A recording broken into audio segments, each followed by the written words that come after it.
Sean todos ustedes bienvenidos a este video de puntualización sobre los trastornos del neurodesarrollo. Es una categoría amplia, de las más amplias y con mayor contenido dentro del DSM-5, junto con los trastornos neurocognitivos y los trastornos relacionados con sustancias. En total, dentro de los trastornos del neurodesarrollo hay 6 categorías que contienen en total 13 trastornos mentales. Las categorías son discapacidad intelectual, trastornos de la comunicación, que contiene al trastorno del lenguaje, al trastorno fonológico y al trastorno de la fluidez, o lo que se conoce comúnmente como tartamudeo, además del trastorno de la comunicación social. Luego está la categoría del trastorno del espectro autista, que tiene al autismo, al trastorno por déficit de atención con hiperactividad. También está el trastorno específico del aprendizaje, con algunos especificadores, y los trastornos motores, que incluyen al trastorno del desarrollo de la coordinación, al trastorno de movimientos estereotipados, al trastorno de tics, que contiene a su vez el trastorno de Gilles de la Tourette, el de tics motores o vocales persistentes y el trastorno de tics transitorio. Entonces, bueno, vamos a ir tocando algunos puntos sustanciales sobre estos trastornos. La idea es que esta información les resulte complementaria conforme a lo que encuentren en el Manual Diagnóstico y Estadístico de los Trastornos Mentales 5.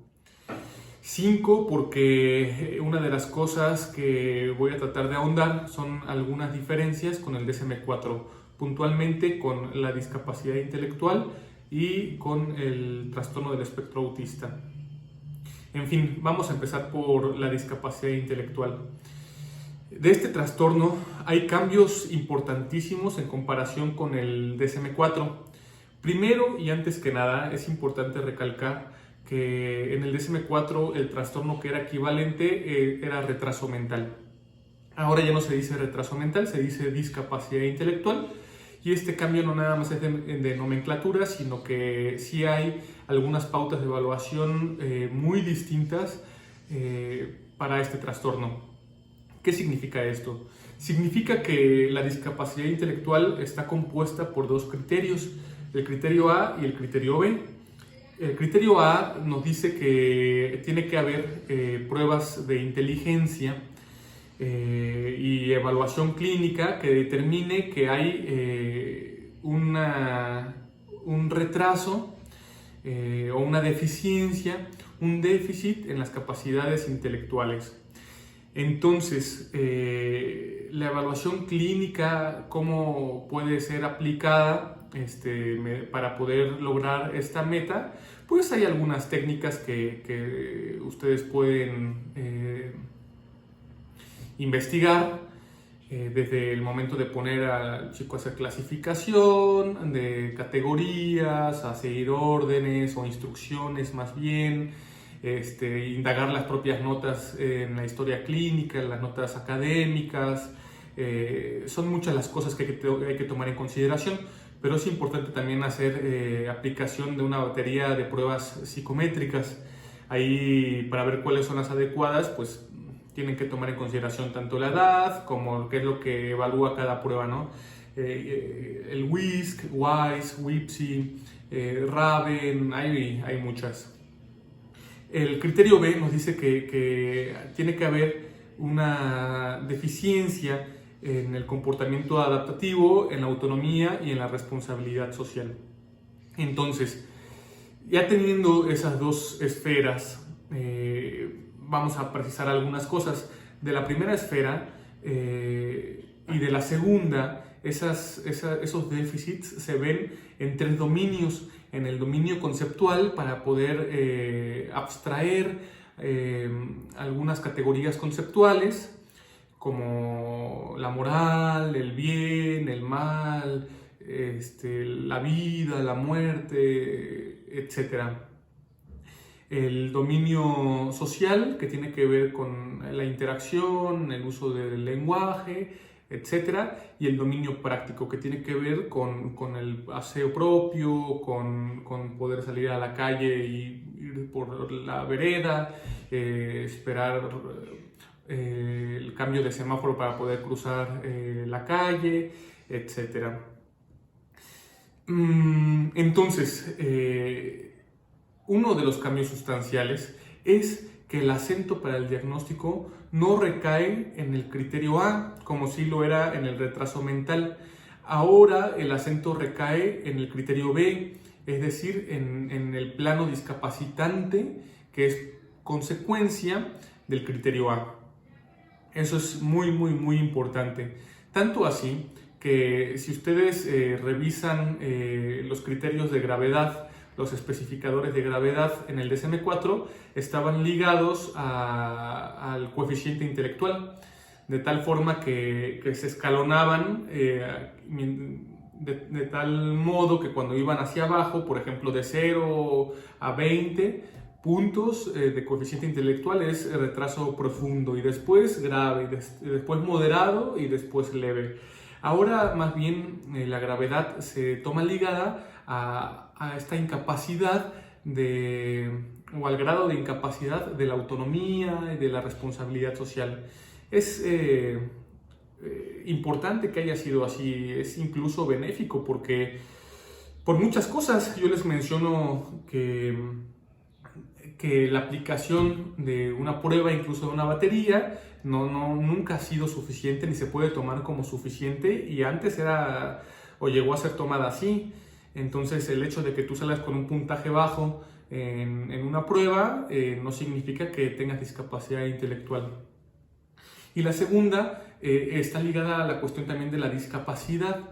La discapacidad no nada más es un cambio por la connotación peyorativa que tenía o que adquirió el retraso, que a su vez ya había sido como una innovación terminológica, porque decir estúpido, decir imbécil, decir idiota, que eran términos clínicos, también se connotaron de manera negativa. Entonces, y quién sabe si vaya a pasar lo mismo con la discapacidad intelectual. Es posible que sí, sino porque la discapacidad conceptualmente engloba no nada más los déficits que un sujeto puede tener en comparación con funciones que son evaluadas como normales, sino la incapacidad del entorno de poder asimilar, de poder integrar a esas diferencias. Yo les recomiendo que revisen la operacionalización de variables que se encuentra en el informe de la encuesta del INEGI del 2014 de hogares y casas, y no me acuerdo cómo se llama la encuesta, búsquenla. Y viene este tema de la discapacidad. En fin, ya para concluir con esto que les estoy diciendo de la discapacidad, es como una persona que tiene una discapacidad visual, por ejemplo ceguera, que esté ciego no es lo discapacitante, sino que no haya en el medio las herramientas suficientes para que esa persona pueda llevar una vida normal. El inicio tiene que ser temprano, tiene que ser anterior a los 6 años. Y hay dos cosas, hay como dos variantes de la discapacidad intelectual. El retraso global del desarrollo, que es cuando tenemos a individuos que son menores de 5 años y que no notamos las deficiencias en esas competencias que se tuvieron que haber adquirido ya para esa edad, pero por alguna u otra razón no se puede corroborar mediante la evaluación clínica y las pruebas de inteligencia ese déficit intelectual. Cuando suben de 5 años y pasa exactamente esto que les acabo de decir, se va a diagnosticar discapacidad intelectual no especificado. Ahora bien, pasemos a la siguiente categoría, que son los trastornos de la comunicación. Para poder entender esto, es importante definir qué es el lenguaje, qué es la comunicación y qué es el discurso, qué es vocabulario. Estos conceptos son complejos, lo que generalmente se enseña en la educación básica, en la educación media superior o incluso en la educación superior en algunas licenciaturas como psicología, por ejemplo, o como trabajo social o como enfermería, realmente abordan estos conceptos de manera superficial. Ustedes pueden encontrar que hay estudios bastante serios, bastante formales, bastante complejos dentro de la lingüística, que van de una manera muchísimo más lejana, muchísimo más completa y muchísimo más precisa, muchísimo más interesante también. Fíjense que acá el DSM nos provee de algunas definiciones. Dice en términos generales que el lenguaje es un uso convencional de símbolos regidos por ciertas reglas. Hay que hacer alguna salvedad con esto de lo convencional porque hay personas que usan el lenguaje de una manera no convencional, por ejemplo, en algunos trastornos psicóticos o por ejemplo en el autismo. Es decir, también hay que tomar en consideración que un factor positivo y que está en relación con esto que les acabo de decir, un factor positivo de la definición del DSM-5 es que no incluyó en la definición del lenguaje el concepto de comunicación.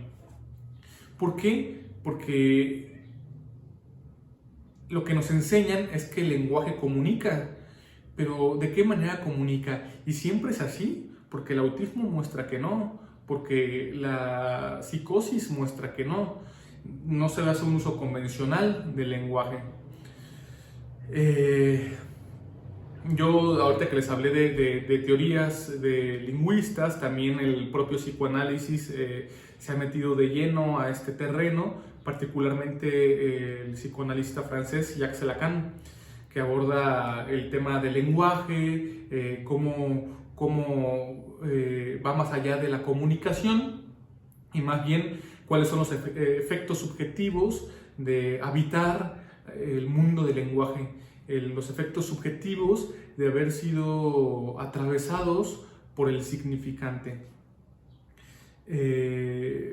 Bueno, la comunicación, el DSM la menciona como un comportamiento verbal o no verbal, pero fíjense, eso es interesante, hay comunicación a través de señas, por ejemplo, a través de dibujos, a través de la escritura, etc. Pero dice intencional o no intencional. Eso es importantísimo, eso es mucho de la base que se estudia en la entrevista clínica, cómo hay elementos del comportamiento que comunican de manera no intencionada y que el clínico tiene que ser muy sagaz para poder percibir e interpretar. Y que además influye en otro individuo, en sus comportamientos, en sus pensamientos o en sus actitudes. Es importante también eso, que la comunicación impacta en el otro, no necesariamente porque entiende el mensaje. Fíjense cómo se va más allá del esquema de comunicación tradicional de mensaje, emisor, receptor, canal y el código. Acá se utiliza un conjunto de símbolos de manera convencional, de manera intencional o no intencional, verbal o no verbal, pero eso impacta en las relaciones con los otros, impacta en sus comportamientos, como les había dicho, en sus ideas o en sus actitudes. Esto está ligado con el discurso porque justamente ahorita que les hablaba de Lacan, dice que el discurso es hacer lazo, es la manera en que se pone en marcha la conjunción del lenguaje con la comunicación. Ojo que también estas teorías del discurso son más profundas de tal forma que no se agotan en el sentido de la intencionalidad, ni siquiera de la conciencia. Otro autor que aborda muchísimo esto del discurso es Michel Foucault. Les recomiendo que lo lean. Cómo hay discursos subyacentes que moldean el comportamiento de los sujetos. El vocabulario tiene que ver con saber emplear de manera precisa las palabras, los significantes que componen pues una batería, que en este caso depende de la situación geográfica en la que se encuentre un sujeto. Es como si estuviéramos, no sé, en castellano, ¿no? Y en México, y si yo digo aquí me quiero comer una concha, ustedes me podrán entender que me estoy refiriendo a un pan. Si digo yo eso en otras partes del mundo, por ejemplo en Argentina, van a notar una reacción muy distinta. En este sentido culinario y entre estos dos países también pasa con las facturas. Si allá en Argentina dices me quiero comer una factura, sabes que te estás refiriendo a un pan dulce. Y si acá dices me quiero comer una factura, que me voy a comer un pedazo de papel donde está escrito una cuenta.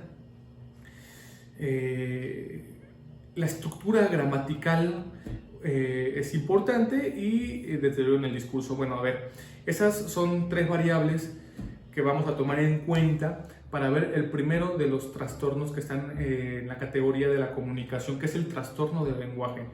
El trastorno del lenguaje se caracteriza por un déficit, por una alteración, tanto en el vocabulario, porque generalmente el vocabulario es reducido, la estructura gramatical es limitada, es decir, que tiene problemas para articular de manera coherente los artículos con los verbos, con los sustantivos, con los adjetivos, ¿sí? Y hay un deterioro del discurso, es decir, esto impacta en el plano comunicativo del lenguaje y en su capacidad de socializar con otras personas. ¿Cómo puedes diferenciar el trastorno del lenguaje de la discapacidad intelectual? Porque estas alteraciones en el lenguaje no influyen en otras áreas de la autonomía ni de la responsabilidad social. Bueno, y con el trastorno fonológico, ¿qué pasa ahí? Como su nombre lo dice, fonológico está relacionado con los fonemas, y los fonemas implican la producción, fíjense, subrayen la producción de los sonidos de las palabras.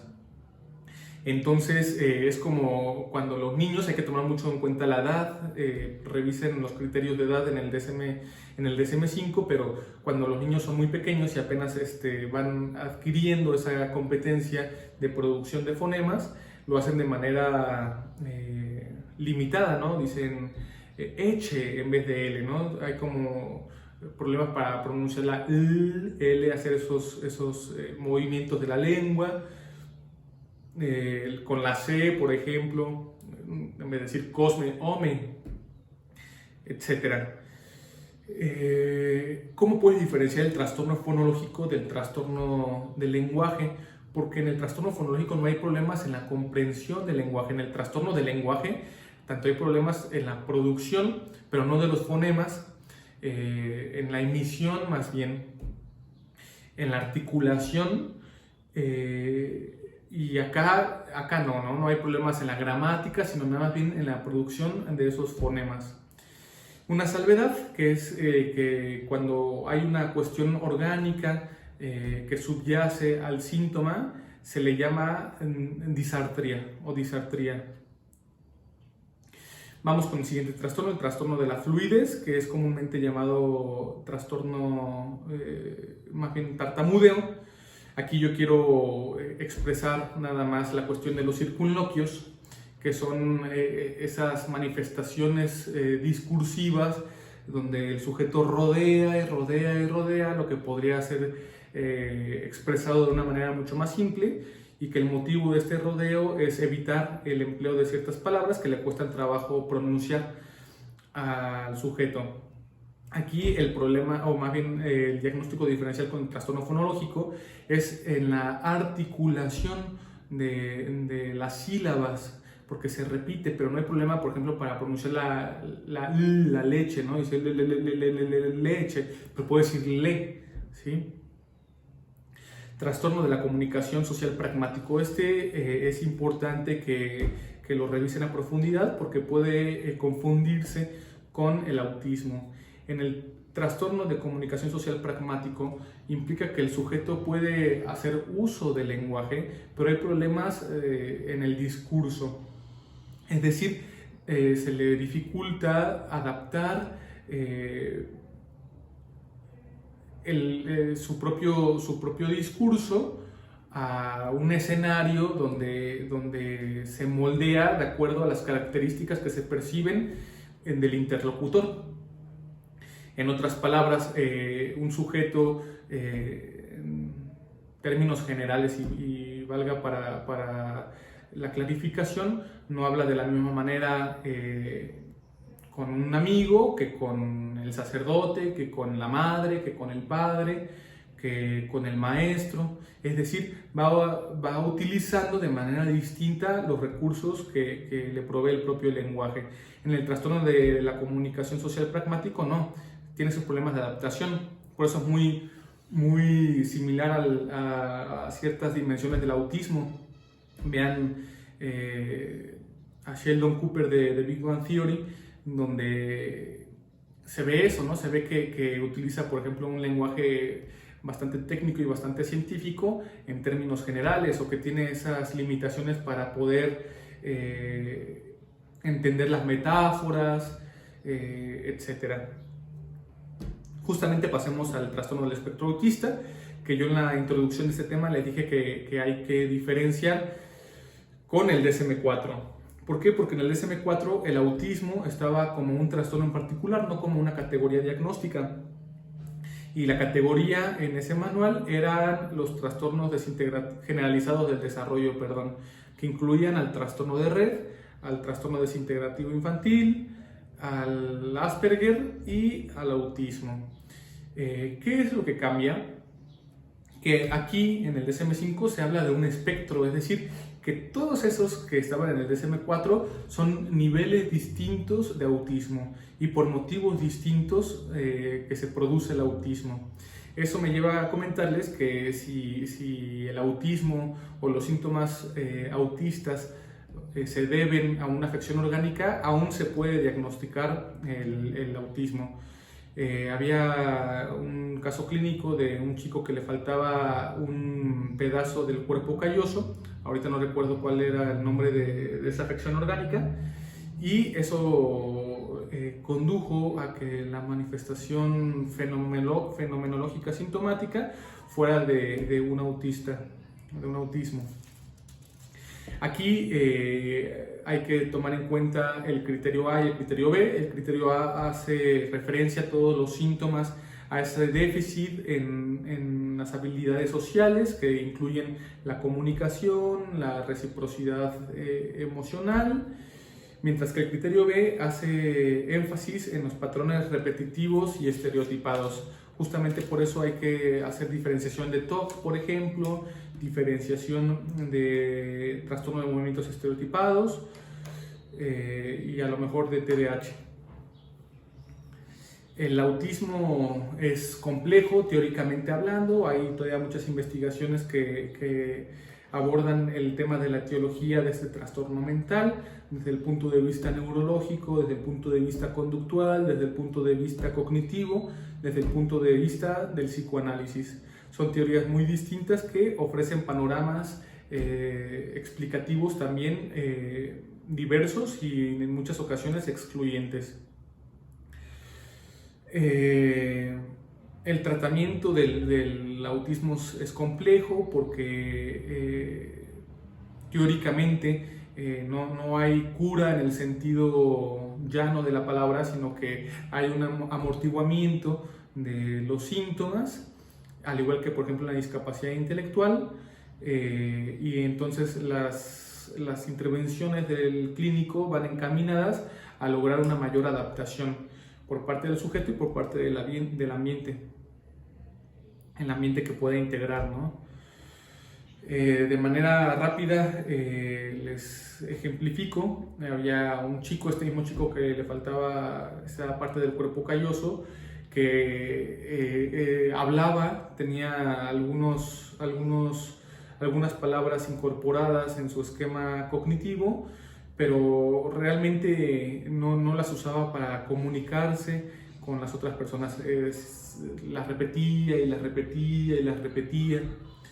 También dentro de sus patrones repetitivos estaba siempre ver Lazy Town, siempre ver además el mismo capítulo, viajar en el tren subterráneo siempre, todos los días, casi a la misma hora.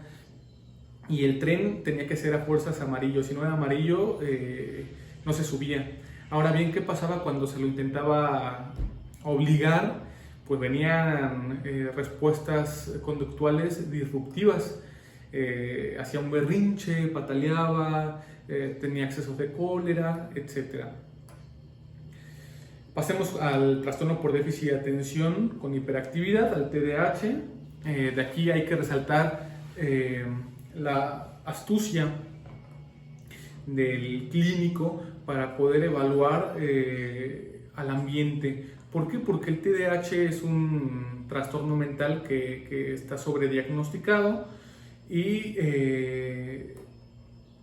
la razón de ser es que además o aparte de hablar del comportamiento del niño, habla también de las deficiencias del medio, particularmente de los personajes que componen el ambiente escolar, como los maestros, para poder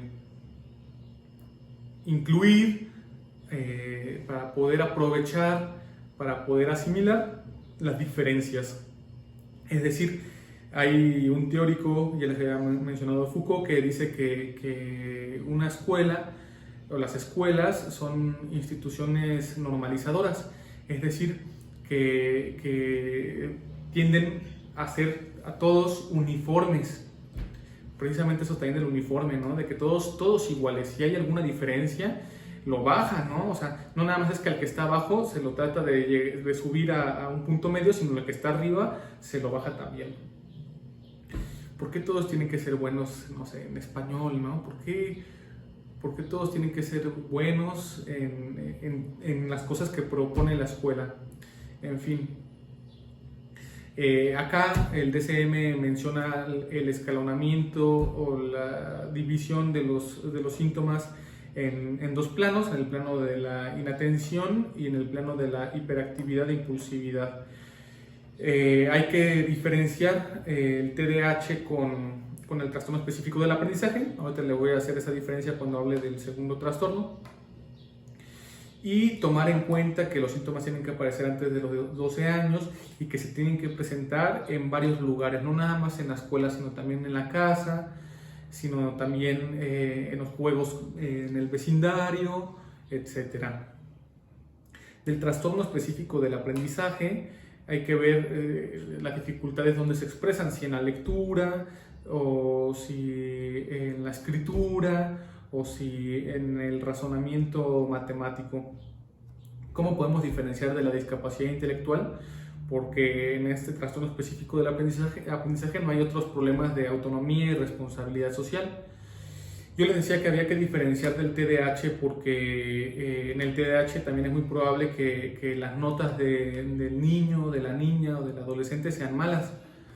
Ahora bien, allá son por patrones de inatención. Acá también puede haber conductas de hiperactividad o de impulsividad, pero que puedan ser secundarias. Cuando un niño no entiende un tema, pierde el interés y se suele portar de una manera que es leída como desadaptativa por los maestros, ¿no? Se para del lugar, empieza a correr, etc. A los problemas de lectura también se les llama clásicamente dislexia, y a los de la comprensión matemática se les llama discalculia. Vamos a la última categoría de los trastornos mentales con el trastorno de la coordinación. O se manifiestan por torpeza, por lentitud, por caídas. Al trastorno de movimientos estereotipados, el principal síntoma son las estereotipias, que hay que diferenciar de los tics. ¿Por qué? Porque las estereotipias suelen tener, o más bien como, un movimiento más rítmico, además de mayor tiempo, y incluyen a otros músculos del cuerpo, mientras que los tics son más cortos, generalmente duran milisegundos e implican a los músculos de los hombros hacia arriba. Generalmente, no siempre, pero no son tan rítmicos. Por ejemplo, las estereotipias de un clásico en los niños con discapacidad intelectual o con autismo. Del trastorno de tics está el trastorno de la Tourette, que implica la conjugación de tics motores y tics vocales múltiples y que pueden estar en el mismo momento. Del trastorno de tics motores o vocales persistentes hay que tomar en cuenta la persistencia porque dura más de un año, y que esos tics motores o vocales, hay que subrayar el O, es disyuntiva, es decir, suelen no presentarse al mismo tiempo. En el trastorno de tics simples